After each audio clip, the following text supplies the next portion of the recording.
It's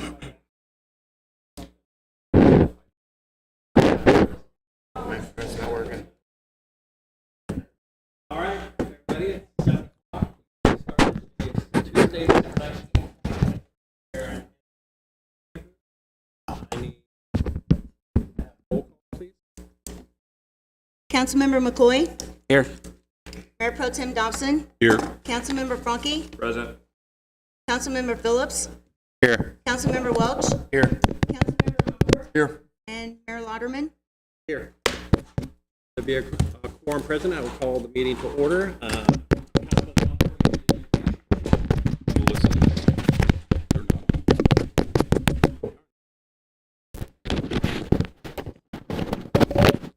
Lord, we come before you and we thank you that we're able to gather here. We ask your blessings in this time. We ask for your favor upon this city and community. We ask for your wisdom for everything that is done tonight. We ask these things in Jesus' name. Amen. Councilman Welch. Pledge allegiance to the flag of the United States of America and to the republic that stands one nation under God, indivisible, liberty, and justice for all.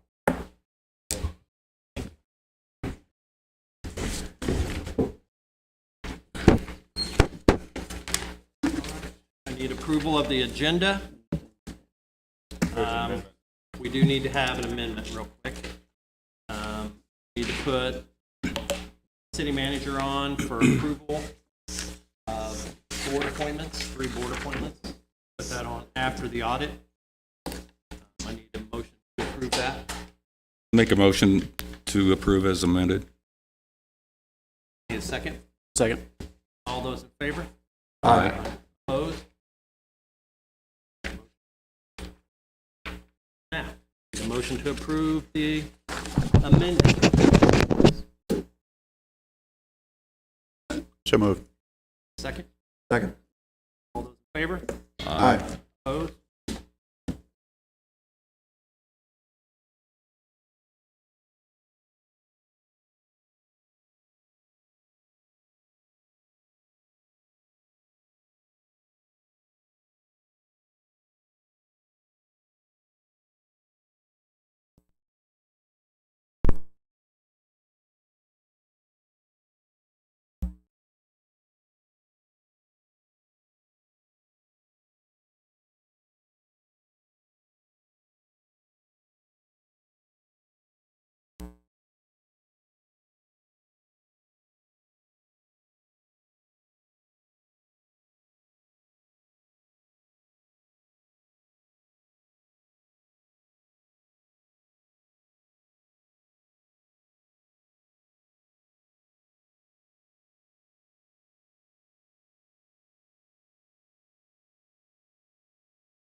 Yeah, so the pre-filing period begins on December 1st, goes right up until the session starts.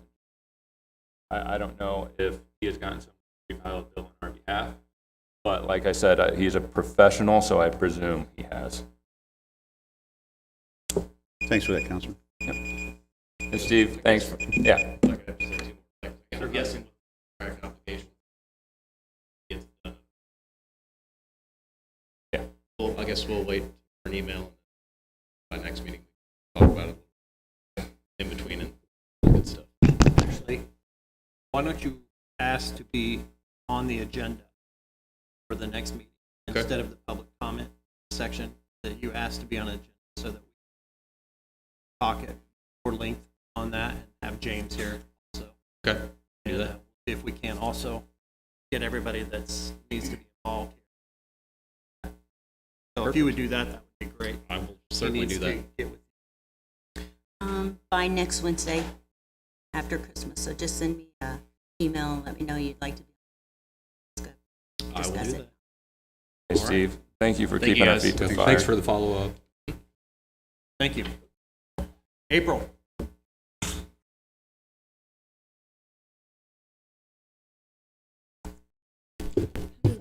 Before you get started, what ward do you? Third. All right. So I am here to talk about the storm drain water proposal that is for the second and final reading tonight. I just had a couple questions in regards to if the people this would directly affect have been like spoken to or reached out to.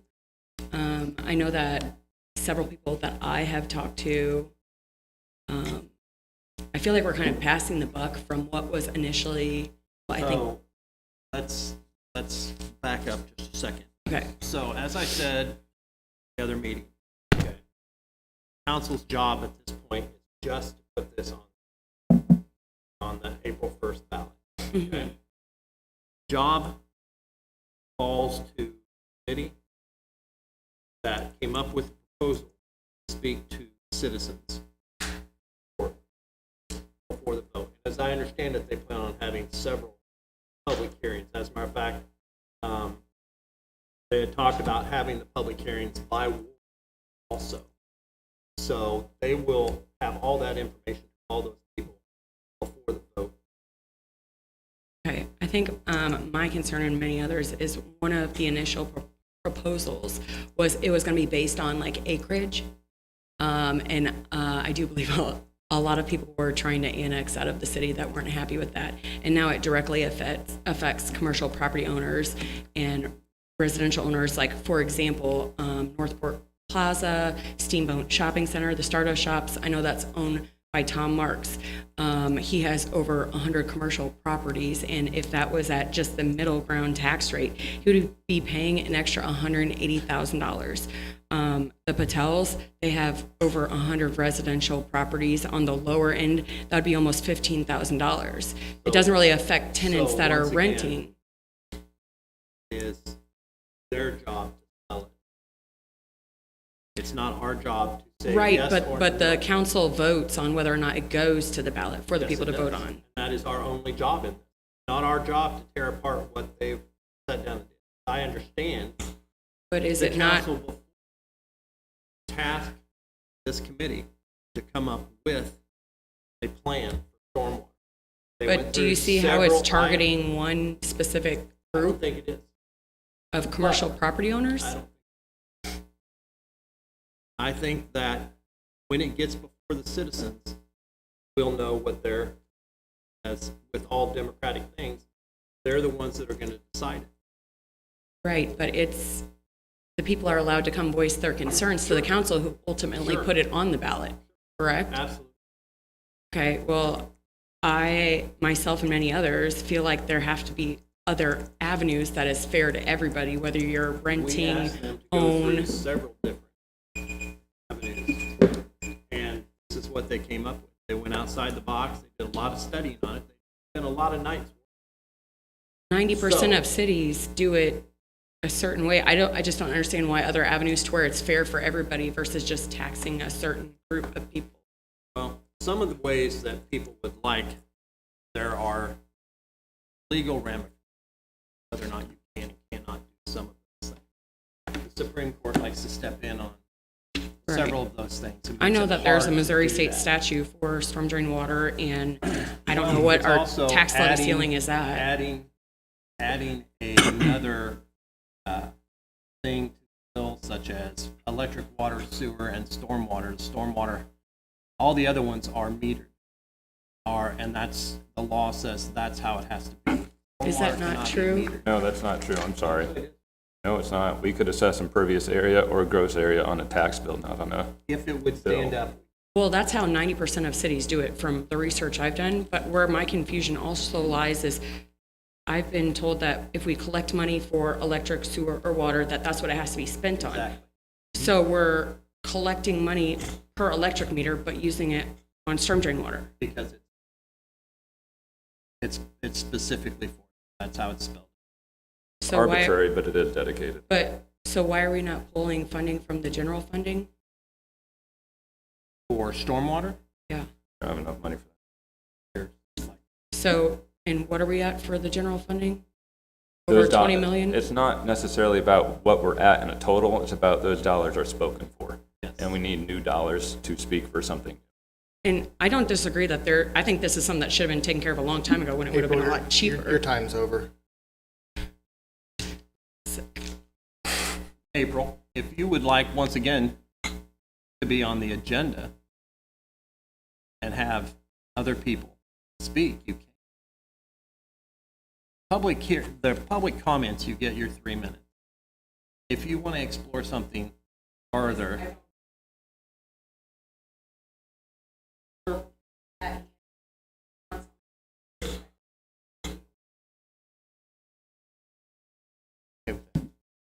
I agree. all right, we'll move on. Amanda Schultz, CPA, Williams Keeper, our audit. Welcome back.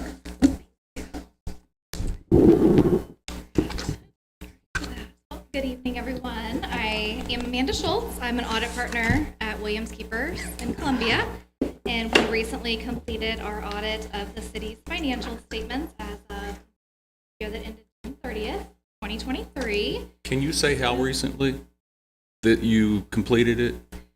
We officially wrapped everything up and issued these reports last week. Thank you. So I appreciate the opportunity to meet with you all tonight to present our summary report, which hits the highlights of the individual reports that we issued as a result of our audit.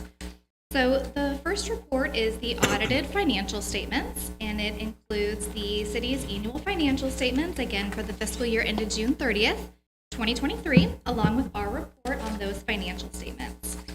Our report indicates that we issued an unmodified or a clean opinion on the financial statements. In our opinion, the financial statements are presented fairly in all material respects in accordance with generally accepted accounting principles or GAAP. Management is ultimately responsible for the preparation and fair presentation of the financial statements. Although we prepared them, it is a common practice for us as independent auditors to do so. They were reviewed and approved by management before they were issued, again, just last week. We used our judgment determining how to audit the city, so we performed a risk assessment process by reviewing balances, transactions, processes, and controls, and we focused our attention on areas where the financial statements could be misstated. As part of our audit, we also evaluated the appropriateness of accounting policies, the reasonableness of significant accounting estimates, and the overall financial statement presentation. The financial statements themselves include two sets of financial statements again this year. The government-wide financial statements are on pages 13 and 14. They are full accrual, and they include all of the city's funds as well as all of the long-term and short-term assets and liabilities. So anything that the city has to report are included in those government-wide financial statements, again on pages 13 and 14. There are also fund financial statements, which include a lot more detail about each of the city's individual funds. And those financial statements are separated into governmental funds financial statements on pages 15 through 18, Proprietary funds financial statements are essentially for the entities, which are on pages 19 through 21, and fiduciary funds financial statements, which are on pages 22 and 23.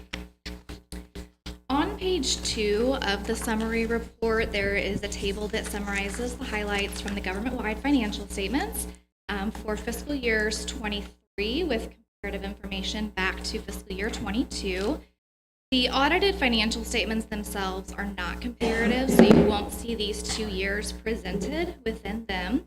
But there is a management's discussion and analysis in the audited financial statements on pages 4 through 12 that is comparative, and it discusses the changes in various categories that are presented in this summarized table.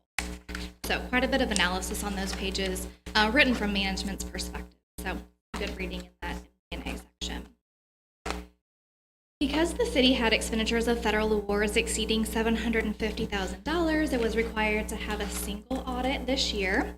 The city had federal expenditures of a little over $5.2 million for the programs that are listed in the Schedule of Expenditures of Federal Awards, or the CFA, and that's on page 83 in the audited financial statements. We issued 2 additional reports as a result of the single audit. The first is the report on internal control and compliance related to financial reporting. That's on pages 78 and 79.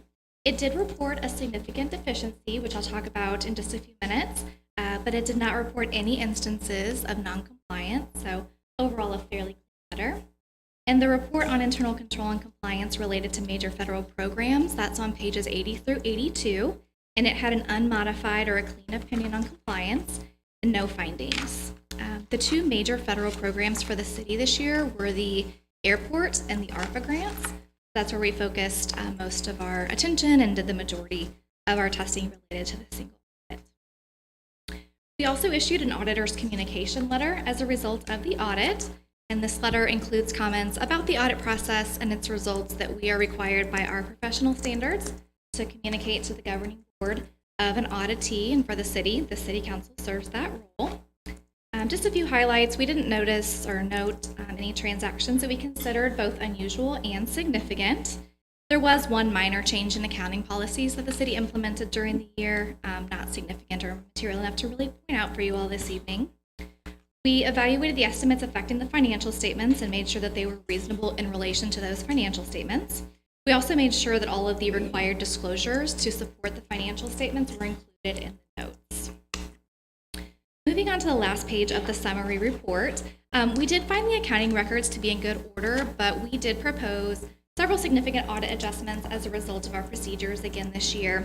That's primarily related to year-end accrual balances and GASB activity and balances, which I'll talk about a little bit more in just a minute. Last but not least, in that letter, it notes that we didn't have any disagreements with management on any accounting or auditing issues, really had no difficulties in performing our audit, and felt we received full cooperation from the city staff. So big thanks to Lisa, Melissa, Bianca, and Jessica at the city, as well as Darren and Paul at the Board of Public Works, their teams as well, for facilitating another smooth audit this year. We also issued a management letter as a result of our audit. The scope of our financial statement audit engagement was not to provide an opinion on internal controls. The purpose was to provide an opinion on those financial statements that I just covered at a very high level. But we did consider internal control as a basis for designing our audit procedures. So if we had any findings or recommendations, basically if anything came up in those procedures, we would report them in our management letter. And this year, which is consistent with prior years, we are reporting a deficiency in the city's internal control that we consider to be a significant deficiency related to the preparation of financial statements. So as I previously mentioned, we identified significant adjustments to the books and records that were used to prepare the financial statements, and we prepared those financial statements. So because we essentially did both, we kind of have to report that conflict as a significant deficiency, internal control. Going forward, this really shouldn't be an issue for the city. The city is switching accounting and financial reporting systems to a newer, more sophisticated system that will allow the city to essentially record those year-end accrual and GASB adjustments at the end of the year before the audit, so we don't expect to have to come in during the audit and make the majority of those adjustments going forward. So really with the new system, this should be a non-issue starting next year. year 2024. But that is a significant deficiency. I referred to it a couple times that we had to report in both the management letter and in one of those single audit reports. But both of those reports, that report and that letter, both indicate that this should be a non-issue going forward with the new accounting system. Last but not least, we issued a report for MIRMA. This document contains the city's schedule of payroll reportable to MIRMA for the calendar year ended December 31st, 2022, so it's on a different time frame, along with our report on the schedule, which was another unmodified or clean opinion. And that's really just an requirement for MIRMA since you all participate, or a participating employer in that insurance plan. So, are there any specific questions about this summary report or any maybe general questions that I can answer about the audit?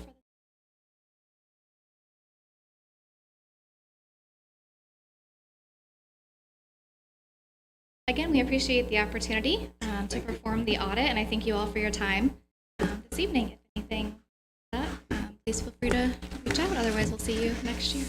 Thank you. All right, thank you. You want to over your appointments? Yes. So I have before you this evening approval of the following appointments. Steve Burrell, appointment to the Park Board for a term to expire July 2024.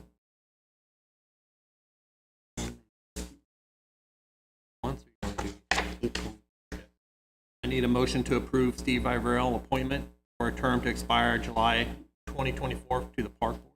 So moved. All in favor? Aye. Opposed? Okay. And the next one I have is a appointment of Cole Pager to Planning and Zoning, appointment for a term to expire June 2027. I need a motion to approve Cole Painter. So moved. Second. All in favor? Aye. Opposed? And the last I have is Board of Adjustment, Haynes, appointment for a term to expire May 2028. Motion to approve. Second. All in favor? Aye. Opposed?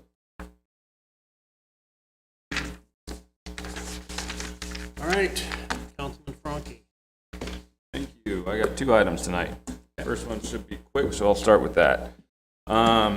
In May, I believe, City Council directed the Director of Central Services and the City Clerk to begin the process of potentially finding a new IT administrator for the city. The current one wanted to apply. He was certainly welcome to and be considered. So I'm just curious where we are in that and what it's going to take to get it done. The last update I got was we had taken it from 13 5. So there are 5, we called down to 5 different companies now setting up interviews. Is that correct? With those 5? After the first year. I got that update about 2 months ago also. Just wondering what the hang up is. I wasn't asking you. I'm just saying that's what I have. So. Anybody else have any other updates on that? Is that where we're at? After the first year? Like for February?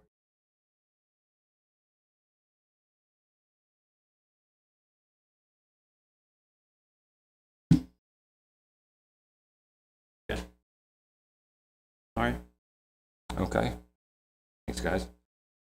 Second one, kind of a big, hairy one.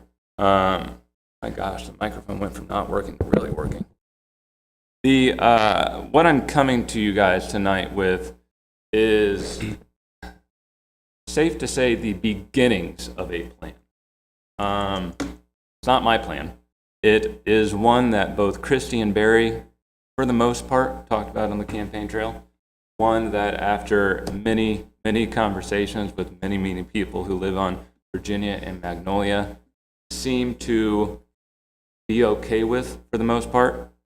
And it's a plan, again, I'm not taking credit for it, I didn't come up with it, that I think does a decent job of addressing the wants and concerns of multiple different parties. And those parties would be the people who want to develop the hospital, the the parties who want to tear it down. So I'll state what I want and then do a little bit more explaining, then come back to it again. So what I would be hoping council does tonight or sometime in the immediate future is to set a self-imposed deadline for developing the old hospital. I'm not talking completely developed. What I mean when I say that is having a developer with 100% of the financing secured. I would like to see that in 1 year from now. If we don't have that in 1 year from now, I'd like the city of Hannibal to 100% commit to tearing down all of the old hospital. Additionally, in the meantime, I would like to direct city staff to do everything within their reasonable abilities to prepare and research what it will take to tear it down. That way, in a year from now, in the likely probability that we're faced with tearing it down, we can hit the ground running instead of starting from scratch. And this is just the beginning of a conversation. While I would certainly like to set the self-imposed deadline, set the directive tonight or in the immediate future, why I think it's important doing it now is because there's a lot of stuff to do this and to do it right. I mean, two of those things right off the top of my head, they're written in the memo. They're pretty simple to talk about, really hard to do. Is one, research and agree upon a funding mechanism, because at some point we'll have to go secure that funding mechanism. And secondly, and this is, speaking as the third ward councilman and someone who's talked to those people who live on those streets and frankly feel their pain, is to come up with a plan for what to do with the site after it's torn down, before we even tear it down. Because we don't want a blighted property to turn into a blighted lot. That's not fair to them. We've punished them through negligence for long enough, so we should be a little proactive on that one. I don't think I've missed anything. I know we'll probably want to talk about this some, so just to reiterate again, I'd like council to set a self-imposed deadline for development of the old hospital for 1 year from now. What that means is having a developer with 100% of the financing in hand ready to go. And if not, we'll go ahead and start the process of demolishing the entire complex. At the same time, I'd like to direct staff to do everything reasonable, that's reasonably practical without getting a firm directive to prepare and research for that demolition. So that's what I brought you guys tonight. Happy to entertain any questions, conversation, et cetera, et cetera. Thank you. But I did say several times in the campaign that we wouldn't let this go much past 6 months before we decided. And so I do agree that we set a deadline. If nothing else, it pushes to get out in front of this, either to demolish or to find a suitable developer. And while we're on that, it will be already talked about. I do think it might be prudent to have a couple public hearings on both talking about development and talking about demolition and what comes after. Because the people that live in that area should really have a big say what happens if we tear it down. What is that property? Really? So I agree with that. So I would challenge the council to say, after the first of the year, let's put together some public hearings to talk about this with people, especially in that ward. I had spoken with the city manager and also the director of public works several weeks prior, and they had indicated that they wanted to have some public hearings after the first of the year, after the holidays. I live as close to it as Melissa does, just up the street. Been involved with it for several years, traveled to both Kirksville and Jefferson City on behalf of that. attended many meetings. I hope that as part of your campaign, you had indicated that you had come across somebody that might be able to fund that, and it needs to be sooner than later. Yes. And we had Andy and Lisa and I both imposed more or less a deadline of the end of this year to do something one way or the other. And if you can remember that we passed a infrastructure tax this past year, and that was for 5 years. And I feel like, we've held Andy up on some of these street projects and that because of not knowing where we were going to go forward with the old hospital, holding money back for that. We feel like we've probably got those funds there, but would rather see it developed than for it demolished. So a lot of this is in motion already. Just need to get past the holidays to implement some meetings and hear the people. Well, let's report on public hearings. If I may, we can have public, it doesn't have to be public hearings. That way it can be kind of an open Right. house kind of a thing. Notice requirements are different for Right. each, but yes. Yes, and I think that, Guessing two, or is two sufficient, or I three? think 2 is sufficient. I think Three is, two or three is either, the more the better. if we get the people here the first time, outline what we're looking at both ways, and then bring these people back who may have different take on it the second meeting as to what they would like to see, since it is their neighborhood. I think that would, but I'll leave that up to you guys. Want to have Mayor, also, if you've got somebody that you feel as though is going to follow through on the project, I wouldn't go as far, but I think it might be a good idea if it doesn't to hit some of the nationally published magazines or whatever, trade journals with a request for proposals. kind of And that was Mr. Yap's suggestion. kind of. Yeah. Biggest thing I want everybody to understand, money-wise, you're looking at, if we tear it down, you're looking at 6-7. A lot of money. I've asked Andy to kind of look around, see if there's demolition out there. Give it a break if they get the brick and Yeah. stuff. It just slows the process, but It does, yeah, but it also process cheaper. sure. So yes, let's get into this and move forward instead of letting it sit any longer. Mr. Mayor, can I have a word real quick? I don't disagree with Councilman Franke and everything everybody else has said tonight. I would like to have some public input. I don't live in that ward, so I have not talked to those residents directly about this, but it directly affects every citizen of Hannibal in every ward because we don't know how we're going to pay for it, and that $6 million, as we all know, paid for a marina on the riverfront. So you're talking about a significant amount of money. My proposal, which I'm not going to make a motion, is if Councilman Franke's fine with it, I'd be all for setting a self-imposed date, but I would like to have a meeting or two with the public. The stuff you guys are talking about, I'm not read in on, where we're at with all that. And so then we know what we're giving, if we give ourselves a deadline right now, we don't have any idea what we're giving ourselves a deadline for. Maybe we're shooting ourselves in the foot. I'm just asking for maybe let's have a couple public meetings, and then I'm all for, let's give it a deadline. Yeah, to some extent, I'm good with that, and obviously, I'm just one vote here. The only pushback I will give is, of course, we need all sorts of follow-up conversations of any different types of varieties.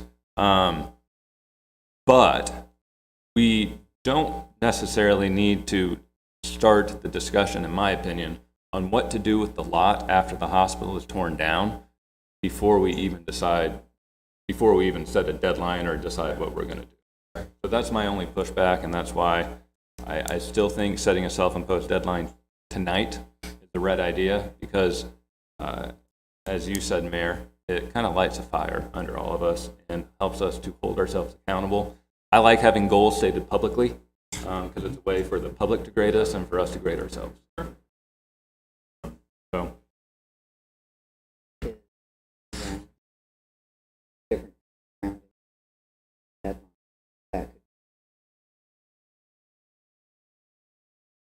we can change self-imposed deadlines, Yes, or we can choose not to. I agree both ways, but it has went on considerably longer than. I'd rather see it shorter than a year. July 1st. Mm-hmm. Make a motion for council to set a self-imposed deadline of July 1st for development of the old St. Elizabeth Hospital. If we do not have a developer with financing 100% secured on July 1st of 2024, we will commit ourselves entirely to demolition. Additionally, to direct staff to start researching and preparing for demolition to the greatest extent reasonably possible, to provide us regular updates on the progress. I have that typed out if you would like it. You want to add in there? The public hearings? Public hearing. And for us to have public hearings and meetings as needed in the coming months on topics yet to be finitely decided.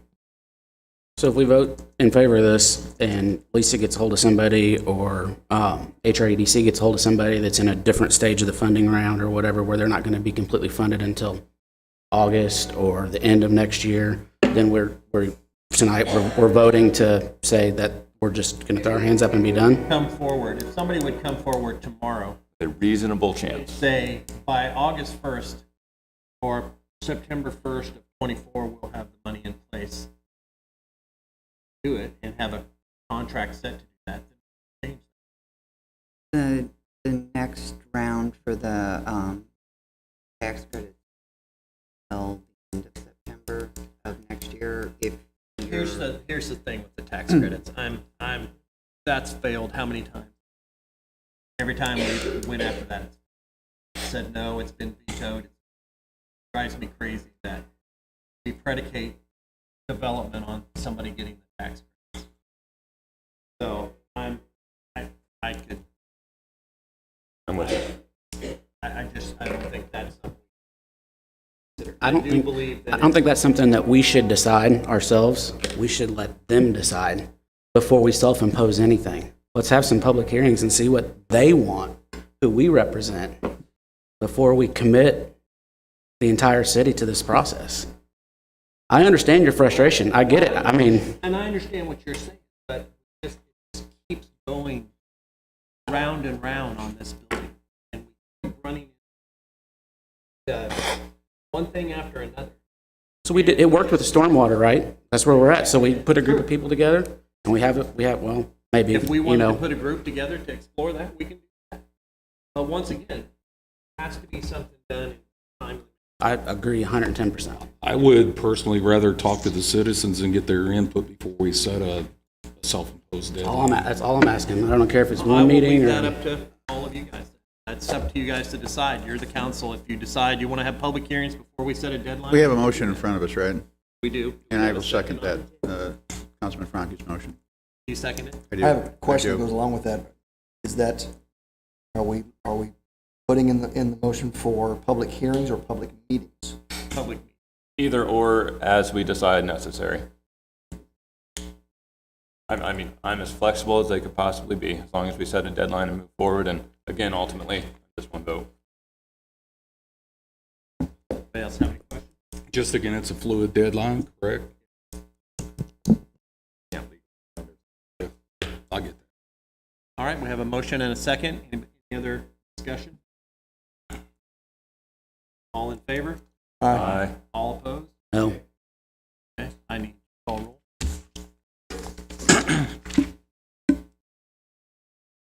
Councilman McCoy, No. Mayor Pro Tem Dobson, Yes. Councilman Franke, Yes. Councilman Phillips, Yes. Councilman Welch, No. Councilman Munger, Yes. Mayor Lauderman. Yes. Can I just add something there? I appreciate what you guys did. I'm all for a self-deadline. I just want the people to speak first. So that's the reason I voted how I We did. end up having these public meetings. They say, well, let's see where this is at on December 1st. Then, okay, That's why I asked that it would be, a fluid day. Yeah, What we've done is lit a fire under our own. I agree. And I think that's, as I said, running for mayor, this went on way too far, way too long. All right, Melissa, city clerk. Yes. Reschedule public hearing for revising chapter 29 and chapter 32. Before we move on, I just want to ask, did you guys want to specify who's setting the public meetings when they'll be set? Melissa, I'll put it back on the agenda for us to discuss amongst ourselves Okay. at the next meeting. Okay, I just wanted to make sure I didn't have it. Okay, I apologize, Mayor.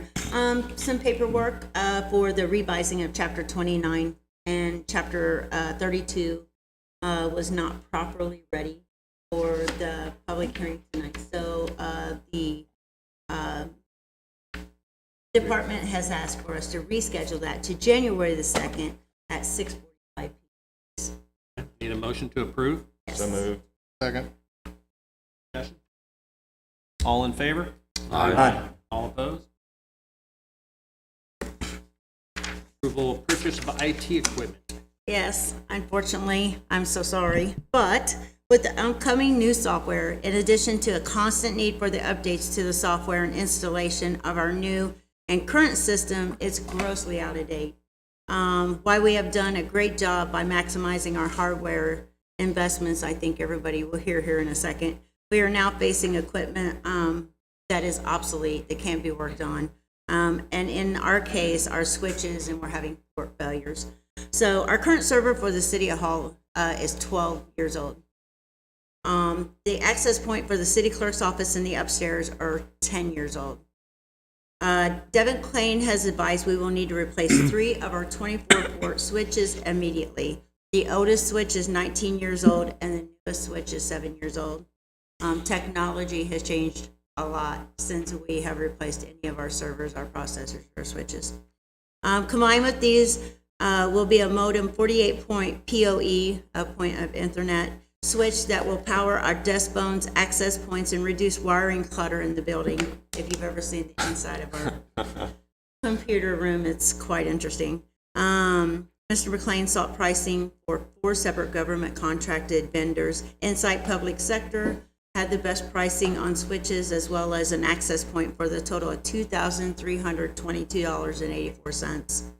Replacement of the 12-year-old server, clean out and wire organization, in addition to all the labor that it will take to do so, will total $9,500. The city clerk's office requests council's approval of Insight's proposal for $2,322.84 for the replacement of the switches and the access points, as well as $9,500 for the replacement of the city server, all installation and migration of users to the system, the new server for a total of $11,822.84. If you have any questions, I will try. Don't be sorry. It's far overdue. It's something else. So, and again, with the new software coming and that kind of thing, and just with technology changing, website update, like that kind of stuff, our server's just having a really rough time. I'll make a motion to authorize that expenditure. So moved. Second. More discussion? All in favor? Aye. Opposed? Thank you, guys. Thank you, Melissa. James Lemon. When is that? Pardon me, Melissa, when does that due?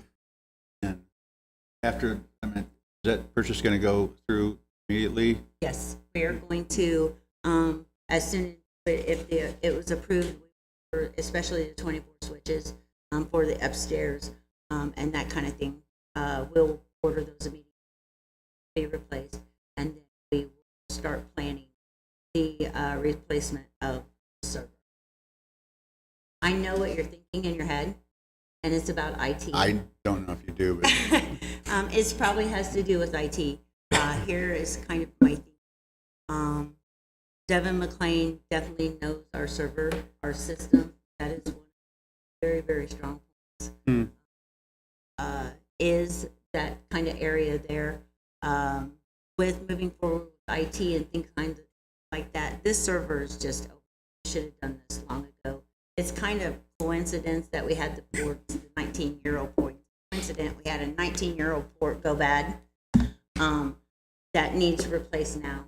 So I don't think we should wait until the IT is settled. I think we should move with replacing the equipment and getting everything set up. And you did say this evaluation was by Mr. McLean? Yes. So Yeah, he the- has he all sought the out the current bids and for no the- sentiment knowledge of this purchase? Yes, he will oversee the entire project. Again, the cost includes all of his fees for setting up the server, and then he will set up, of course, everybody's stations with. That sounds fair.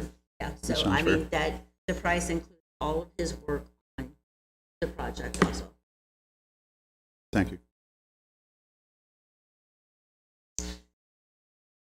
I think it's safe to say I'm not James Lemon, but he was approached by council to put forth a draft of an ordinance that would allow the mayor to keep voting in city council matters, but would have him vote last. James has drafted that ordinance. It's labeled Bill number 23-037, and it is to follow in the next meeting. First reading. First reading tonight, excuse me. All right, Andrew. So we Andrew now? Call you. Two items tonight. First off, sale of property at 1722 Gray Street. We actually we went out for bid to sell this. We had no bidders.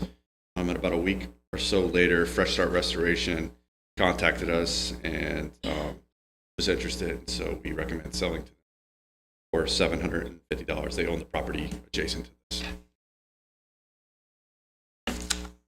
Have resolution 2492-23 to follow. Okay, next up, I was alerted to this a while back. There was an issue at P&Z with some easements with a project that Great River Bank is doing on Diamond, and so it's a little bit complicated. James and I have been working on it for quite some time. So basically what it is, as part of their construction project, they're going to need to have a temporary construction easement on our right-of-way, which is no problem. So that is part of this. But as part of the permanent project, they're going to need access over our easement. And so we've done this in the past.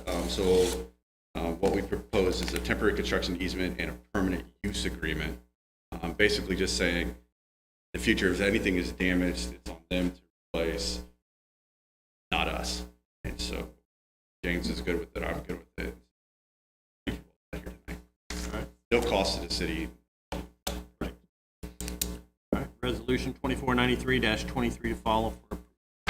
Thank you, Mayor. Thank you, Andy. Chief.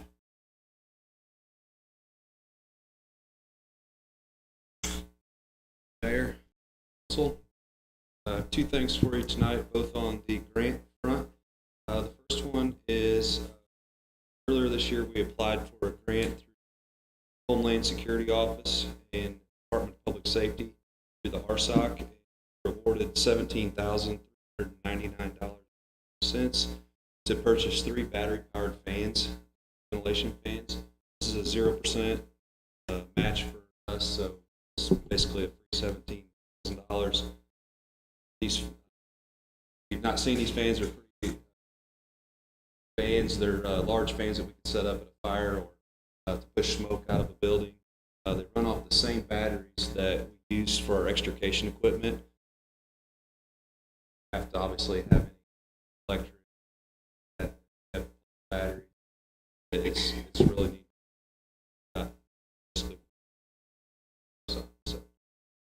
Asking for council's approval to authorize the mayor to execute the subsequent acceptance documents attached as the sub. I'll make that motion. Second. All in favor? Aye. Opposed? Okay, the second grant thing I have here is on October 31st, the Missouri Department of Public Safety opened grant funding for first responders equipment grant program as part of the ARPA grant program, and this is open to all first responder agencies within Class 3 counties. Marion and Rawls counties are both Class 3 counties. These projects require a 50% match. I have 2 projects that I would like to submit. The first one is a project in the amount of $66,000, $66,775, which would be a match of $33,387.50. This is for a continuation of extrication tools.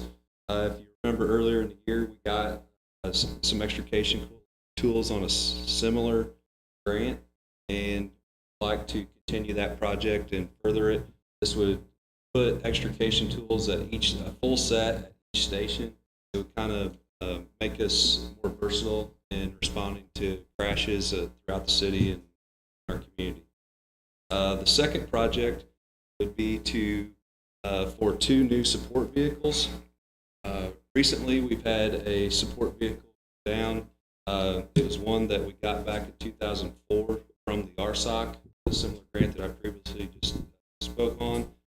This vehicle's got 107,000 miles on it, has some major engine repairs and some repairs that need done. The cost of these repairs is going to exceed what the vehicle's actually worth. So what I would like to do is apply for 2 new SUVs or pickups, very similar to the SUVs that the police department is getting right now. This is not currently on the current timeline for the budget that we have right now, but my thinking is if we get % off on these vehicles, accelerating that timeline. The cost of these vehicles have went up since we ordered these cars. They are $75,000, completely outfitted with lights, siren, and all the emergency equipment installed. So it would be excuse me? 75,000 each. Right? Each. Okay. Yeah. Chief, are these written on the same grant? Would they be considered individually or? They would be considered individually. I reached out to DPS and asked if we were limited to one project or had to combine them or whatever. She said that to write them as 2 separate grants and they would be considered individually. So okay. One wouldn't necessarily hurt the other or vice versa. So okay. Cool. No. And that's Just 50, on the 50 match. 50/50 on 50/50 match. vehicles. Quite impressive. On the rescue equipment, it's considerably more than what I wrote a grant for. So curious what it includes. That would be a 2 spreaders, Oh, 2 okay, cutters, okay. and 2 rams, All right. and then the attachments for the rams. It's 2 sets. Yeah. Okay. Basically, the last round we were able to get a combi tool to the state. We have a full set at one station and a combi tool each at the other 2 stations. Okay. This would basically get a full set at all 3 stations. Okay, get it. They would Makes all sense, obviously be interchangeable. But also, like I said, their battery powered stuff would be interchangeable. The fans that Sure. we got. So Make a motion to authorize the chief to submit those grants. Any more discussion? All in favor? Aye. Opposed? thank you. Phyllis Nelson, collector, delinquent business license.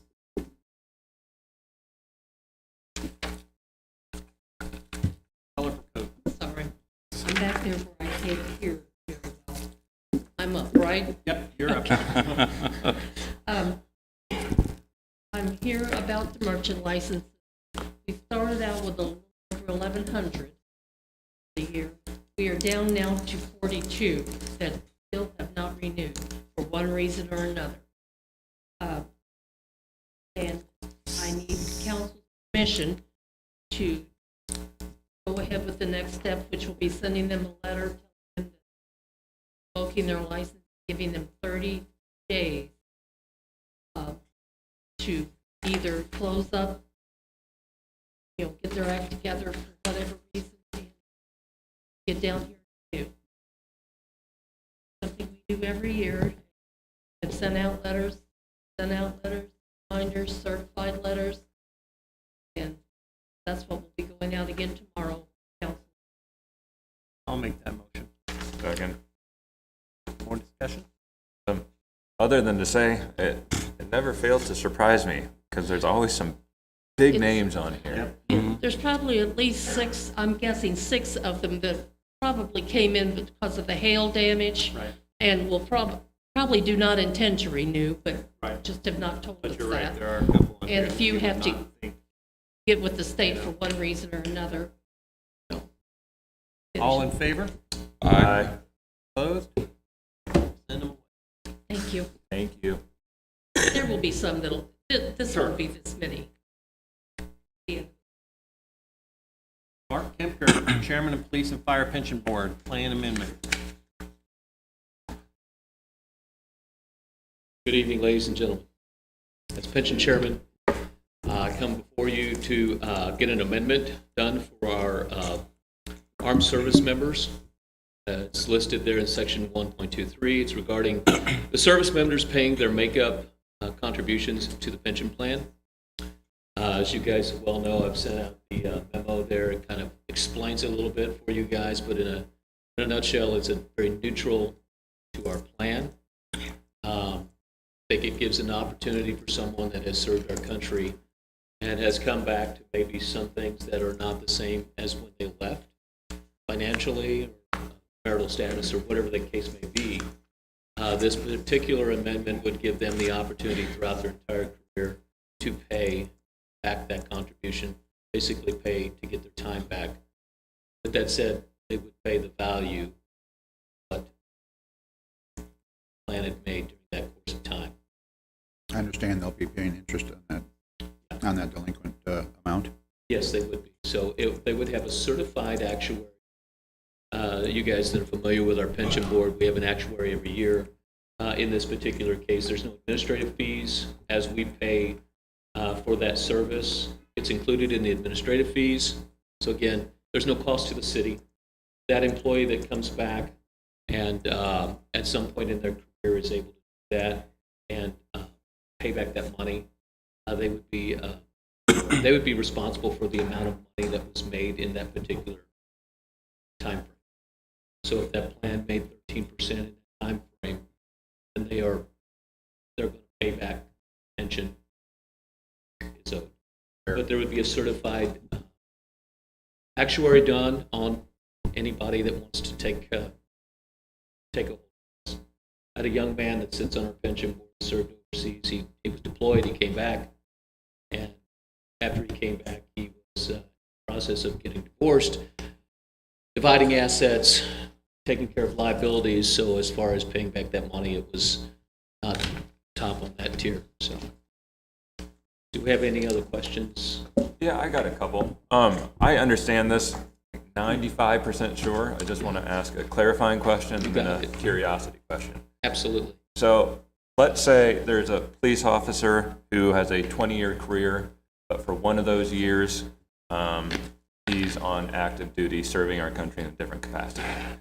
As it currently stands, he would only have 19 years of service time towards his pension. But if we pass this tonight, that officer would have the option to buy that year. So he or she would have the full 20. Okay. And then my second question, thank you. My second question is, when would they do the buying in? Would it be at the end of their career, or It could be at whenever any they point want? within that time frame. Okay. There is no, it's just another option. They still have that option. When they deploy, if they want to go with, it's an amendment that gives them an option because they only have the 5 years. After that 5 years, it closes. So this gives that member, they might have a better financial status, whatever the case may be. For whatever situation they deem necessary, they would be able to have that option. Well, this is fair and it makes It's sense. neutral to the plan. As you guys well know, we're governed by the Joint Committee in Jefferson City, Missouri. Our board did their due diligence. We vetted it with Kathy Babbage, our pension lawyer, and then it was sent off to the Joint Committee who manages any pension in the state to say whether you're going to be okay if your liability funding status, but all of our blessings have been given through those powers to be. We are now at the opportunity where we can amend this and just give this to a service member as an option. Whether they take it, it's it's up to the employee, but at the end of the day, it's neutral to the plan, neutral to the city. So there's no loss for us. And being neutral, it's not even enhancement to the plan. So, Councilman Frankie, when, however much leave, they have 3 times that, up to 5 years to repay them. Oh, The city continues to make our contributions, the employee stops making contributions while they're on. So they have 3 times the amount of time, so if they're gone a year, they have 3 years once they return to pay the plan back. If they do not repay the plan back in that time, currently, all of the city's contributions are returned to the city. And then, of course, the employee has not made any contributions. The employee has to make up that time at the end of their career. So if they have worked 19 years and they were gone on military leave for 1 year, they have to make that year up because they did not repay the plan. This allows them the opportunity at the end to repay the plan and basically retire what would be their actual retirement date. So and I think, Mark, the most important thing he said, it's not an enhancement. The plan will be made whole. This will have absolutely no bearing on the police and fire pension plan. So I think it's a great service. Mark's exactly right. We heard the stories about when they return from military leave. The last thing you're thinking about is paying the city back, contributions. So. Great. Any other questions? I appreciate your time. Thank you, Mayor. Thank you, Council. Thanks, Mark. Bill number 23-038 to follow for first reading. All right, I need a motion to have the clerk read Bill number 23-034 for a second and final reading. Make that motion. Second. Second. All in favor? Aye. All opposed? Okay.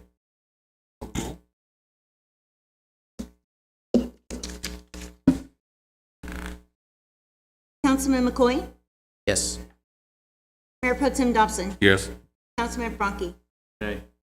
Councilman Phillips? Yes. Councilman Welch? Yes. Councilman Munger? Yes. And Mayor Lauderman. Yes.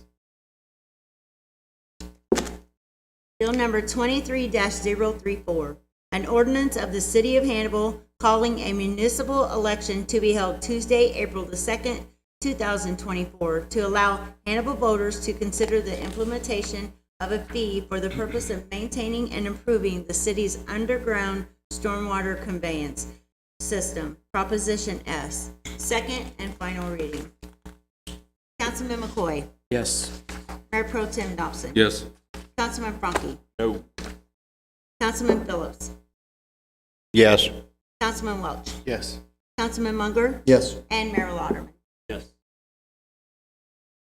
Okay, I declare Bill number 23-034 duly approved and adopted. And we have Bill number 23-036. I need a motion to have the clerk give this bill a second and final reading. So move. Second. All in favor? Aye. Opposed? Bill number 23-036, an ordinance amending Chapter 15 licenses, taxation, and miscellaneous business regulations by creating a new article regarding video service providers. Second and final reading. Councilman McCoy? Yes. Mayor Pro Tem Dobson? Yes. Councilman Frankie? Yes. Councilman Phillips? Yes. Councilman Welch? Yes. Councilman Munger? Yes. And Mayor Lauderman. Yes. I declare Bill number 23-036 duly approved and adopted on this day. We have Bill number 23-037. I need a motion to have the clerk give this bill a first reading. So moved. Second. All in favor? Aye. Opposed? Bill 23-037, an ordinance revising Chapter 2, Administration, Article 3, City Council, Division 2, Rules and Order of Business by adding a new section 2-185, Voting by the Mayor. First reading.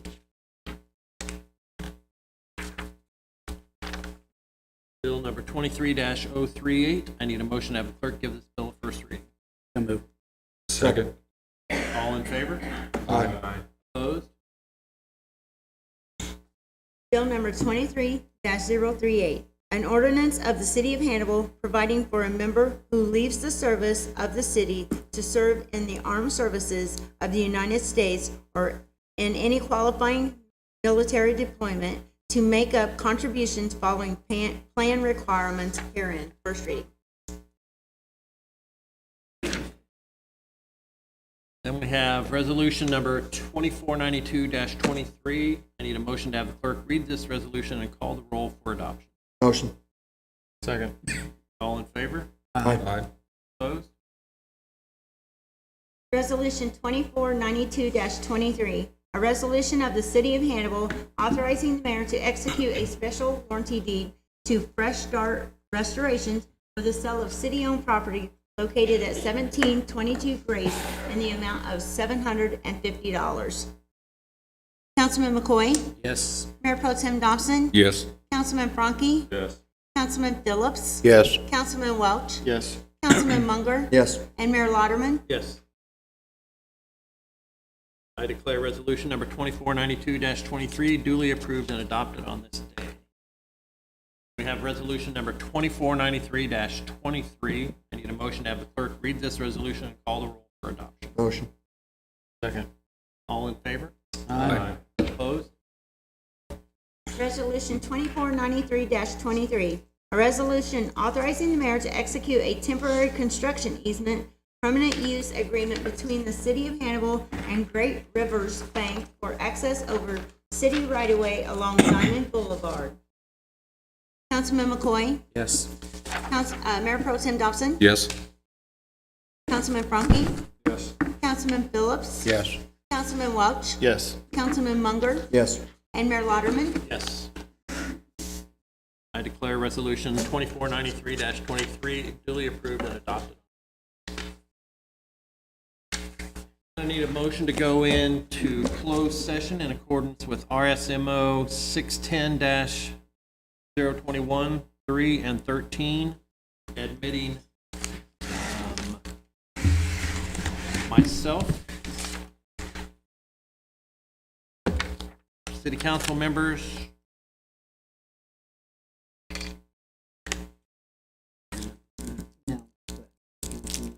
You don't have, yeah, not the numbers. okay, city council members, city manager,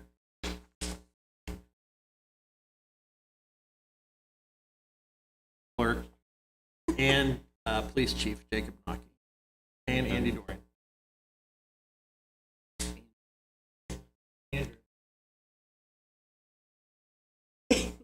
Need a motion? last name. Patterson. Motion. Second. All in favor? Aye. Opposed? Councilman McCoy? Yes. Mayor Pro Tem Dobson? Yes. Councilman Franke? Yes. Councilman Phillips? Yes. Councilman Welch? Yes. Councilman Munger? Yes. And Mayor Lauderman? Yes. All right.